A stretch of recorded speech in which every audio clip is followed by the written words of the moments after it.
heureux de vous retrouver sur votre chaîne leader Sunu People TV, l'actualité chez vous, l'actualité en temps réel. Tey ñu ni leen sunu 11e numéro replay du buzz. Replay du buzz, c'est toute l'actualité qui fait le buzz au Sénégal et partout dans le monde. Voici le sommaire. Tey ñu ni leen actualité politique. Gis ngeen démb sortie président de la République du Sénégal muy Bassirou Diomaye Faye. Xam naa dinañ leen ko indi léegi ci vidéo. Beneen bi ci topp kii di Kaliphone moom ba léegi nanguwul defetu Amadou Ba. Moom ba léegi jàpp na ne deuxième tour day am. Troisième mooy sunu chronique du jour ñu ànd ceeg Rita Paradis Massay. Xam naa ñu dem ñëwaat comme nu ñu leen ko waxee rek tantôt ci sommaire yi mooy première déclaration wu président Diomaye Faye président de la République du Sénégal. Gis nañ tamit propos yu mindi gis nañ tamit ay pôle yu mu dégagé aussi ci wàllu 5 ans yi mu war a yor réew mi balaa boobu dañuy dem xooli déclaration boobu noonu te ñëwaat. Sénégalaises, Sénégalais,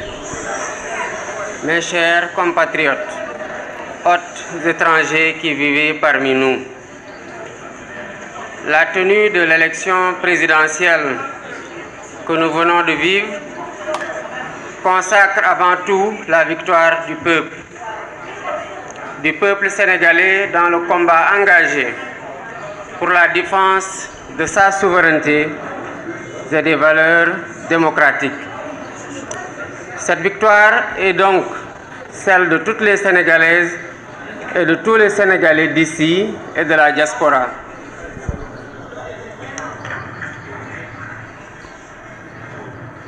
Rendant grâce à Dieu de nous avoir permis de vivre ce moment historique de la vie de notre nation, je voudrais remercier le peuple sénégalais pour le choix porté sur ma personne et au-delà de ma personne sur le projet que je porte et partage avec de nombreux compatriotes. Je salue la posture des autres candidats qui, sans exception, ont honoré une tradition bien sénégalaise sans même attendre la proclamation des résultats officiels par les instances habilitées de l'État. Leurs messages de félicitations sont le témoignage éloquent de leur grandeur, de leur humilité, de leur attachement aux valeurs républicaines et aux principes démocratiques. Je salue la posture du président Macky Sall, dont la vigilance et l'engagement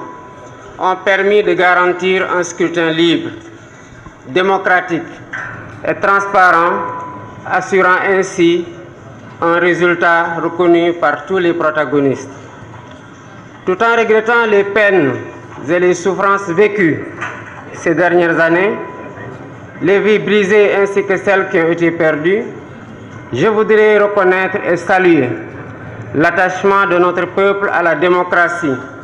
à la justice et à l'égalité. Je remercie et félicite aussi tous les leaders de partis politiques, associations,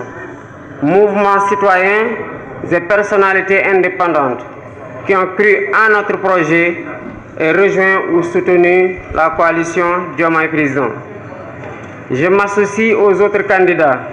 M'associant aux autres candidats, je voudrais féliciter les services de l'État qui ont assuré l'organisation matérielle de l'élection. Les observateurs internationaux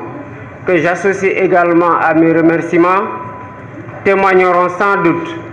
de la régularité du scrutin.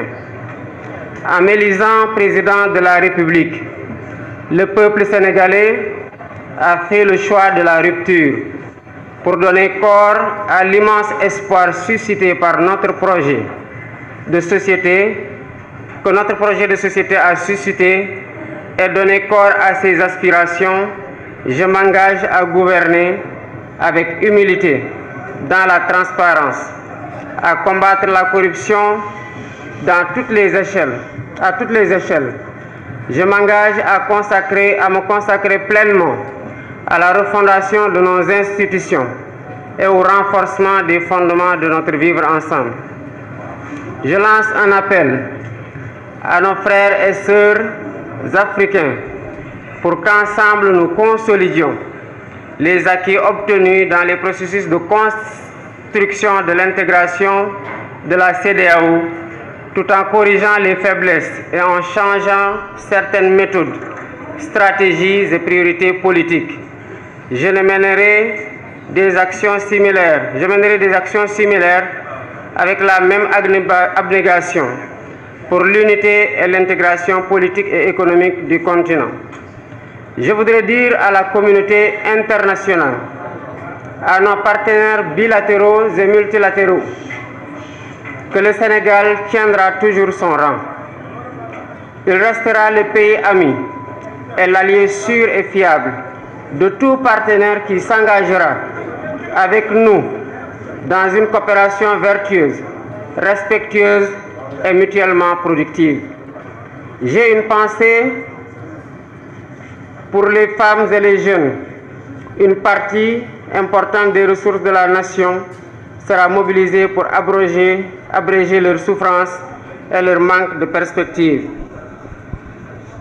Le peuple sénégalais a compris et choisi. Ce projet que le peuple sénégalais a compris et choisi permettra de libérer l'énergie créatrice qui sommeille en chacun d'entre nous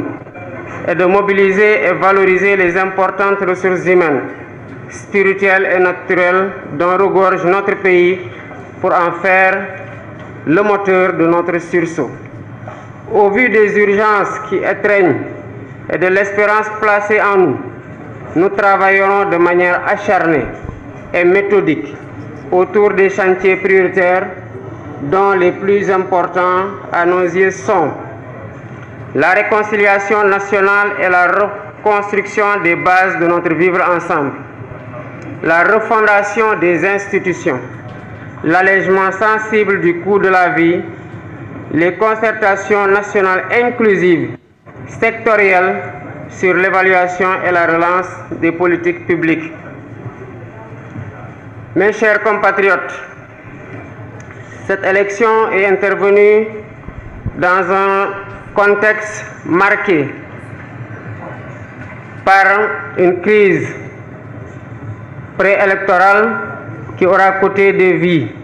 qui aura fait de nombreux blessés, qui aura vu de nombreux patriotes emprisonnés. Nous entendons tourner cette page pour réconcilier les cœurs, réconcilier les Sénégalais et nous mettre inlassablement au travail qui devra marquer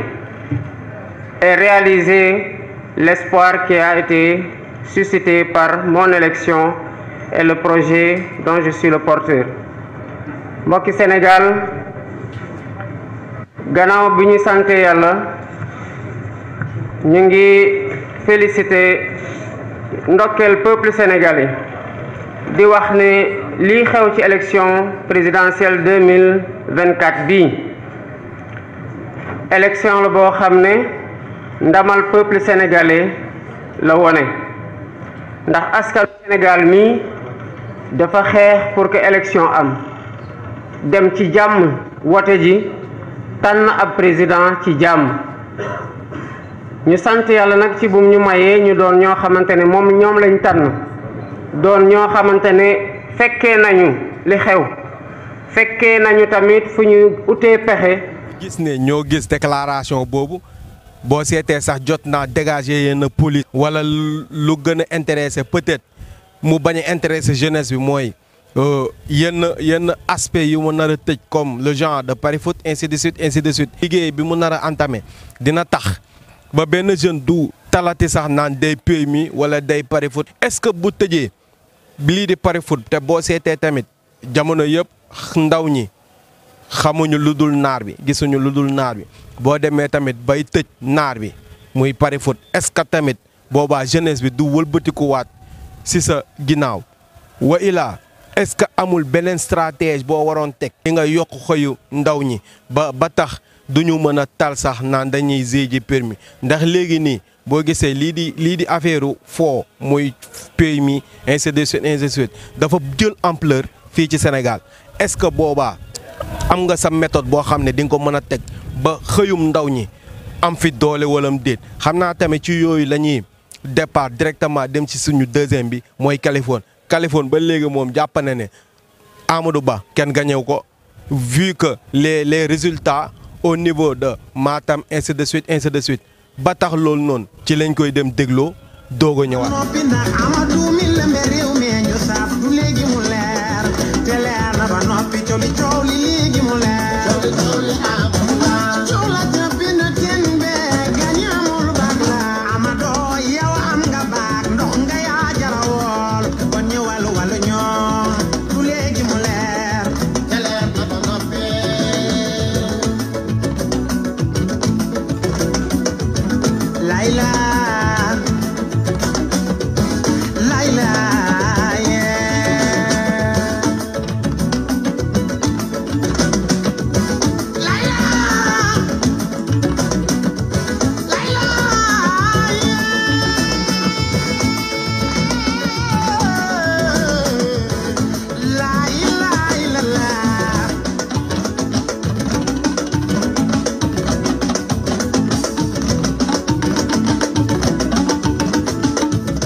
Amadou Ba jël na ndam li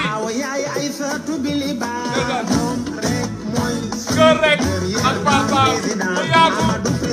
waaw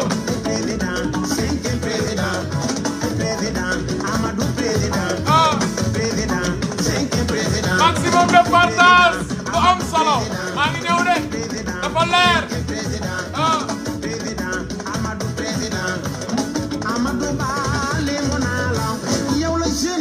maximum de partage lu ngeen gën a partage rek mu gën a baax gars yi Amadou Ba am na ndam si biir Sénégal sama gars yi dama ni asalaamualeykum wa rahmatullah xariti am di jàmm yi nuy nañ leen yéen ñëpp ku si nekk sa tur ak sa sant dina waat alhamdulillahi rabbil alamin alhamdulillahi rabbil alamin alhamdulillahi rabbil alamin jour buñ doon xaar mu ngi nii le 24 mars 2024 ñii ne woon du am ñii ne woon dina am sunu borom dogal na élection am na liñ ci gën a rafetlu nag mooy li gars yi doon xaar yépp ci àdduna Sénégal bu élection nare am dinañu compter ay nit yu nar a génn àdduna ay oto yu ñuy toj ak ay yàqu-yàqook ñu won dëkk Afrique ñu won dëkk àdduna wërngal képp tubaab yeeg yépp Sénégal dëkk bu majeur bu mature bu am personnalité la alhamdulillahi rabbil alamin ñu jaajëfal président Macky Sall si ni nga ko waxee woon noonu la ko defee mooy fii ak mu ngi fi élection yi dina ko tenir si règle ci respect ci transparence ba fu ñuy dem nii élection yi alhamdulillahi rabbil alamin gisuñu si xeex gisuñu si xuloo gisuñu si ay bureau de vote yoo xam ne amoon na xëccoo fii ñu toll nag voté nañu Sénégal compte 14 régions diaspora bi commencé wu lekk ci Paris ak Amérique ak Japon ak Italie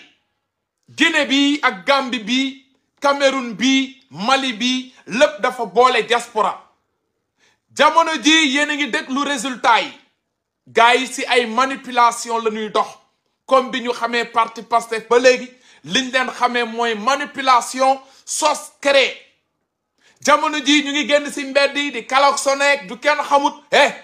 jëm si géew ba di bàqu xaar ba am bàqu moo ko gën a wóor yéen seen bopp xam ngeen bu ñu leen nee Diomaye day nekk président bu Sénégal ngeen war a dóor seen bal seen bopp bal Diomaye mënut nekk président Sénégal fii élection yàgg na am Sénégal xëy na boo yi di génn si mbedd yi di jubilé di tëb di dal tey la ñu doog a fekkee élection du Ndakaaru Njaay Jal Jóob élection du Touba élection du Casamance élection Sénégal la ak diaspora tey ñu ngi déglu résultat yi si ngoon ba léegi Dakar moom gis ngeen li fi jot am ñun xaaroon nañ ko xaaroon nañ ne président Amadou Ba munul am ndam ci biir Dakar dana seere opposition bi dina am président Amadou Ba dina am ak ñeneen nit ci opposition bi dañuy séddoo mais luy andi bàcc yi métti yi luy tourner tendance bi gars yi télé yi nga xam ne ay complice lañu yenn journalistes yi nga xam ne ay complice lañu si ngoon ba léegi nangu ñoo joxe résultat ya ca bu baax ba ca Matam ba ca Wuro Sogi ba ca Neddo Bandum ba li ñuy bañ a dégg ca Neddo Bandum ba chaque année foofu mooy tourner tendance bi dama ni def leen attention yéen ñii di génn di jubilé dem leen ngeen toogaat seen kër ba fi ak 1h du matin fekk def ngeen décompte yi ba compter xool li gaay am yépp buñ ko plusee bonus ko kan mooy jiitu di ngeen xam ne président Amadou Ba jiitu na leen may leen espace boo xam ne ay kilomètres ki kilomètres la li ngeen di def nii ñoo leen ko dàq fop munoon nañu génn si mbedd yi di tëbëg di yuuxoog di klaxonné affaire gone ngeen di def affaire xale ngeen di def réew mi président Amadou Ba jël na ko gagné na ko jéemuñu sax ay 2e tour ak 4e tour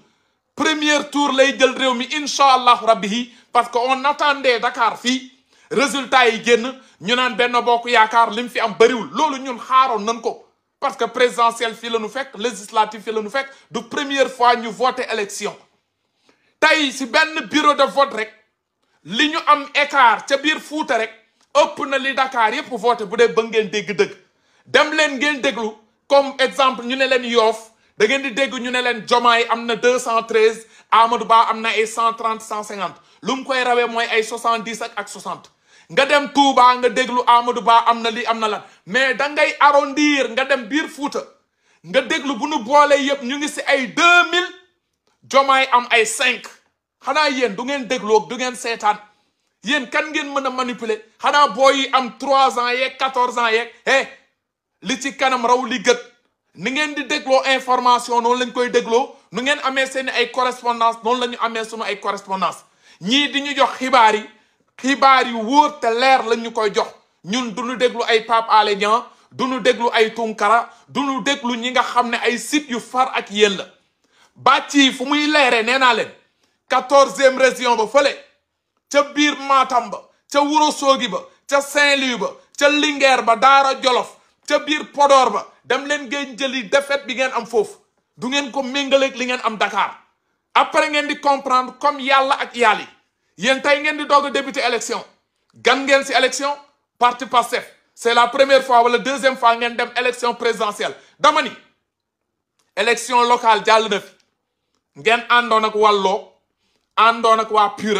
àndoon ak waa Khalifa président taxul Benno Bokk Yaakaar daf leen daan ci élection locale yi ñu ñëw législative ngeen def seen dankit ñu gañe leen rawatina tey ñu ñëw présidentielle àndu leen ak waa PDS àndu leen ak waa Khalifa président àndu leen ak waa PUR fan ngeen di jaar ba naan da ngeen di gañe Benno Bokk Yaakaar bàyyi leen seen caaxaan yi bàyyi leen seen manipulation bi réew du caaxaan moo koy téye réew kenn du ko téye si ay sos ak ay fen encore une fois li ngeen di def nii ñoo leen ko dàq fop mais ñun dañuy toog di jël sunu ay résultats yoo xamante ni yu alhamdulilahi rabbil alamin la résultats yoo xam ne vérité la te vérité bi bu ñëwee incha allah Amadou Ba dana jiite réew mi mu neex leen mu naqari leen lii ngeen di jot a dégg ñun ñu ngi ko doon xaar Touba pour ne Benno Bokk Yaakaar amu fa c'est pas la première fois Dakar pour Benno Bokk Yaakaar amu fa c'est pas la première fois Paris Benno Bokk Yaakaar amu fa c'est pas la première fois dem leen Mantes-la-Jolie mu ngi biir France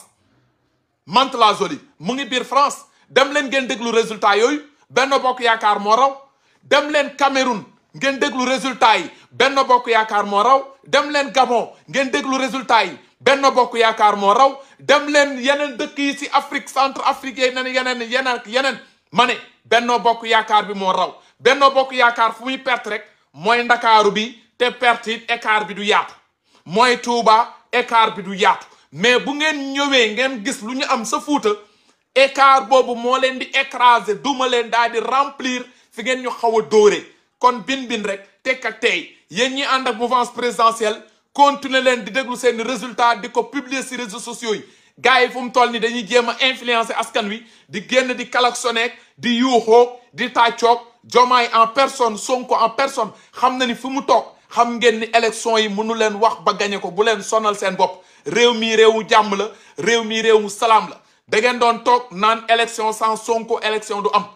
gàcce dal na leen parce que élection bi am na tey sans Ousmane Sonko bokk ci élection yi kon won nañ leen encore une fois Sonko du ko mën a jiite réew mi Sonko yi jomaay Sonko ñun lijjanti lu ñu loolu ñun lu ñu lijjanti mooy président Amadou Ba moo nu doy te incha allah rabbi sénégalais yi gëm Sénégal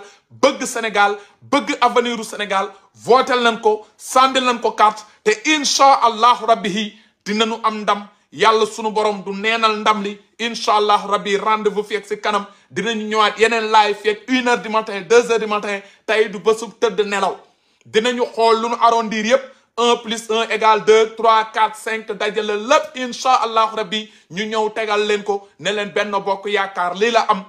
ca Fuuta ca Saint-Louis ca Bakel ak ca Tambacounda ca Kolda lépp buñ ko dajalee moo ëpp lu opposition bi rawatina waa Jomaay am fii ci Dakar ak Touba kon bu ngeen toogee di sonal seen bopp di jubilé leen ba yomal xiyaam ñun miis tanu seen i jubilé 30 minutes ngeen am bu ngeen paree naan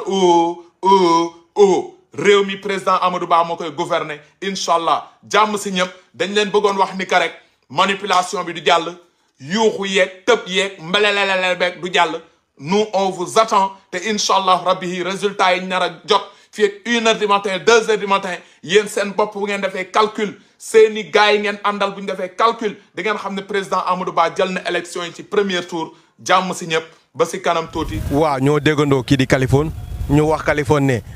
jamono moo demee ni tey da ngay gagné suba ñu gagné la tey ki moom réew mi Faye la santul Sall wala santul Ba. boo nangulee tamit da ngay sonn rek li yàlla dogal na ko ba pare mooy jàpp ne muy Bassirou Diomaye Faye tey moo doon président de la République du Sénégal ba tax leader yu bëri sax jot nañ félicité kii di Bassirou Diomaye Faye même ki ngay jàppale sax kii di Amadou Ba moom jot naa woo sax kii di Bassirou Diomaye Faye pour féliciter ko en ce que moom mooy président de tous les Sénégalais ñu xam ne tamit àdduna moo demee noonu da ngay yóotu sa morom di yóotu kii mun na am kee ñàkk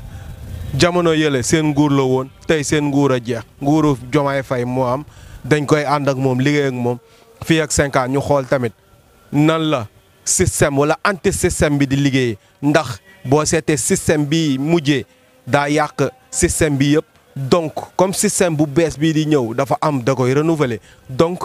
bu système bi di ñëw peut-être mu fexe ba système bii passé mu bañ a doon système bi ren wala système bi léegi nii ñun liñ koy ñaan rek mooy que ne ni ko jeunesse bi yaakaaree ba jël ko fal ko ndax du mag a ko fal boo seetee ñiy nekk ci ginnaawam yëpp ay xale lañu ay ndaw parce que ñàkk pexe moo tax ñu choisir ko te jël ko pour am yaakaar ci moom ndax président jeune la ñu wax te il n'a que 44 ans donc xale la bokkul ak mag ñi donc na def liñ ko yaakaaree wala liñ ko yaakaaroon mu def na ko def plus que là parce que attente yi dafa jekku ci moom donc liñ koy xaare bu ko defulee rek peuple bi dina dellu sa ginnaaw peuple bi faire face te boobaa ci yow lay métti xam naa tamit dañuy dem suñu dernière rubrique muy chronique du jour ñu ànd ceeg Rita doog a ñëwaat. vote yi nag boo ko déggee mooy ñi nga xamante ne dañ leen di voter ñu nekk président ñu choisir ci kenn mu daal di jiite réew mi nekk président xale yi nag démb sonn nañ torop dem nañ ca bureau de vote rang naaj bi lakk leen ay président bu fi ñëw te doxaloo ak boobu de gisuma la mbaaw ak boobu boo ko lekkee rek nga ñëw toog rek doxaloo yoon gisuma la mbaaw ci sa àddina ndax xale yi coono gi ñu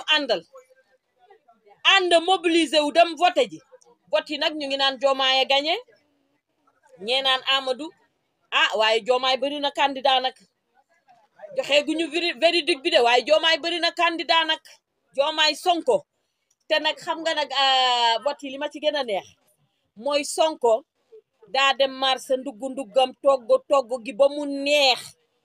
Sonko togg gi de Sonko ndugg mi togg gi ba mu neex ba desul lu dul yekk Diomaye ñëw daal di yekk léegi xam nga ki yekk taaj bool bi Diomaye yekk harmonie palaat bi ñëw taaj ñu yaakaar ne Diomaye doon togg Diomaye toggul de Sonko togg gi ndugg mi ba mu rafet mu togg gi ba mu neex desul dara lu dul yekk mu ne Diomaye aca yekkal waaw nit ñi Sonko tax ñu wooteel Diomaye de pour yéen Diomaye tax ñu wote Sonko moo tax ñu wooteel Diomaye yow nag laay wax ay kàddu yu ndaw laa lay dénk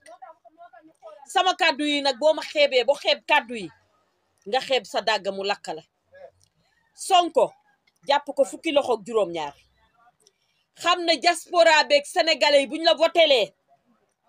Sonko tax yow Diomaye yow laay wax jàppal Sonko fukki loxo ak juróom-ñaar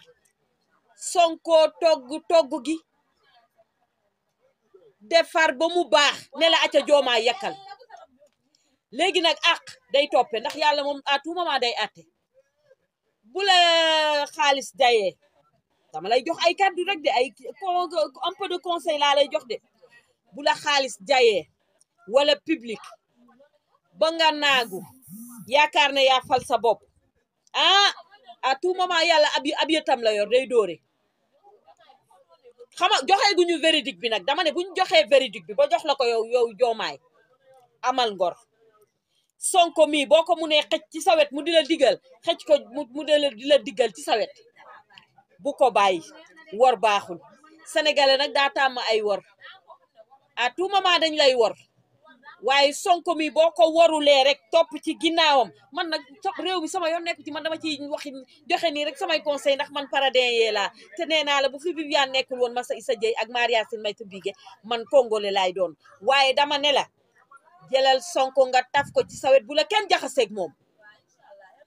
ndax nit ñi saytaane nañu fi mister rambaaj te dañuy jaxase waate